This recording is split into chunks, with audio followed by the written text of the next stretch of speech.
आपल्या सरावली दळवीपाड्याच्या विद्यार्थिनी सुबह सवेरे ही प्रार्थना या ठिकाणी म्हणणार आहेत. त्यांना विनंती करतो की त्यांनी उभं राहावं.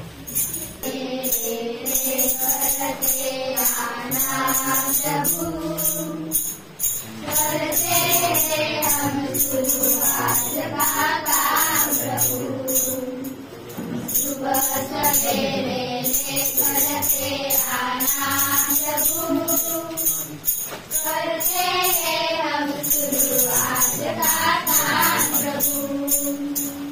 शुद्ध भाव से तेरा ध्यान लगाए हम, विद्या का वरदान तुम्हीं से पाए हम.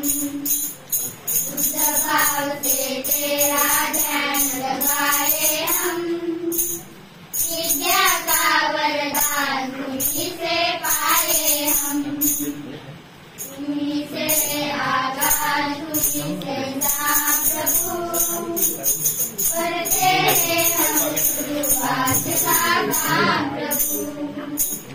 सुबह सवेरे करते आना प्रभु, करते हैं हम शुरुआत का काम प्रभु.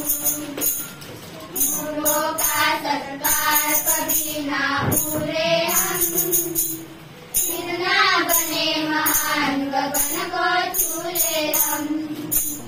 गुरुओं का सत्कार कभी ना पूरे हम, इतना बने महान गगन को छूले हम.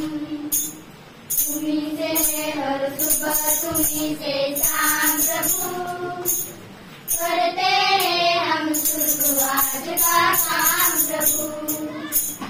सुबह सवेरे करते आना प्रभु, करते हैं हम शुरुआत का काम प्रभु.